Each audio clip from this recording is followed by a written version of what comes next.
Tem processo que parece navio entrando no Triângulo das Bermudas. Entra com prova, testemunha, objeto apreendido e de repente tudo some no nevoeiro. Eu sou o desembargador Constantinov e hoje o nosso Triângulo das Bermudas é a cadeia de custódia da prova. No mar, o mistério é: para onde foram os navios? No processo penal, a pergunta é outra: para onde foram as provas? E o que aconteceu com elas no caminho? A tal da cadeia de custódia é justamente o roteiro oficial da prova. Quem colheu, quem guardou, quem transportou, onde ficou armazenada, quem abriu, quem lacrou de novo, é o procedimento criado para garantir que o vestígio que chega ao juiz é o mesmo que saiu da cena do crime, sem contaminação, sem troca, sem milagre no meio do caminho. Quando essa cadeia se rompe, quando não se sabe direito por onde a prova passou, quem mexeu, o que foi feito, o processo entra no nosso Triângulo das Bermudas jurídico. Surgem dúvidas sobre adulteração. Abre-se espaço para a alegação de prova plantada e, em muitos casos, a consequência tem que ser a nulidade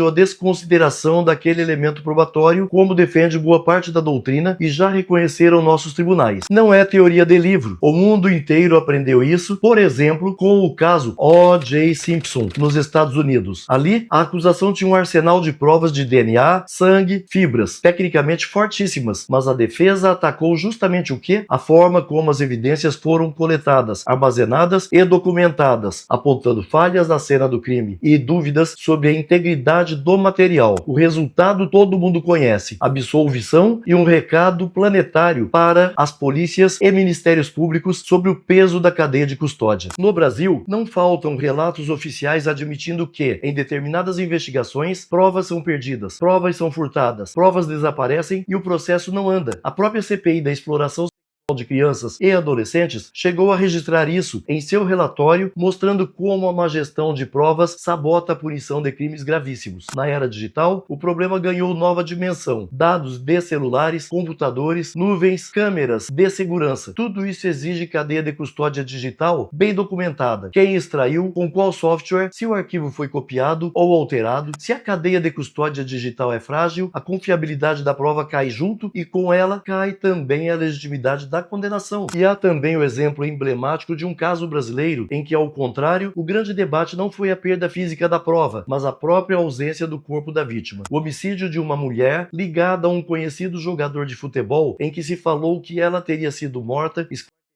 entregue a cães, sem que o corpo jamais fosse encontrado. Mesmo com esse verdadeiro Triângulo das Bermudas do corpo de delito, sem cadáver, sem restos localizados, sem exame necroscópico direto, o conjunto de elementos colhidos, depoimentos, circunstâncias, contradições, contexto da ameaça e do desaparecimento súbito, foi considerado suficiente para uma condenação por homicídio e ocultação de cadáver. Esse caso ilustra um ponto delicado. De um lado, há situações em que a prova desaparece ou nunca existiu fisicamente, como o corpo. De outro, há um conjunto robusto de indícios e elementos convergentes que, se bem colhidos e preservados, podem sim sustentar uma condenação sem violar a presunção de inocência. O problema é quando a ausência de prova decorre não da dinâmica do crime, mas da negligência do Estado na coleta e guarda, lançando o processo no mar revolto da dúvida e da insegurança jurídica. Do ponto de vista do direito penal, a mensagem é simples: sem prova íntegra, não há culpa segura. Do ponto de vista do processo penal, cadeia de custódia não é capricho burocrático, é garantia mínima para que o juiz possa confiar no que está examinando. E do ponto de vista constitucional, tudo isso toca o núcleo duro do Estado de Direito, devido ao processo legal, presunção de inocência, motivação das decisões. Porque como é que eu vou mandar alguém para a cadeia com base em uma prova que sumiu e reapareceu, que trocou de envelope, que ninguém sabe direito onde ficou, ou que foi extraída de um celular sem qualquer registro técnico confiável? Em vários casos de grande repercussão no Brasil e no mundo, a discussão deixa de ser apenas quem matou e passa a ser: o que a polícia fez com essa prova? Ela foi bem coletada? Bem preservada? Pode mesmo ser usada para condenar alguém? E se a resposta for não sei, o processo está navegando exatamente no nosso Triângulo das Bermudas probatório. No fim das contas, o recado é duro, mas necessário. Prova que não se sabe de onde veio, para onde foi ou o que aconteceu com ela no caminho testemunho não é prova confiável, de forma alguma. E no Estado constitucional, na dúvida séria sobre a integridade da prova, o que afunda não é o réu. O que tem que afundar é a prova contaminada, porque pior do que absolver alguém por falta de prova limpa é manter de pé um sistema em que qualquer um pode ser condenado com base em vestígios fantasmas, do tipo que desaparece, reaparece e muitas vezes some de vez dentro do Triângulo das Bermudas do processo penal.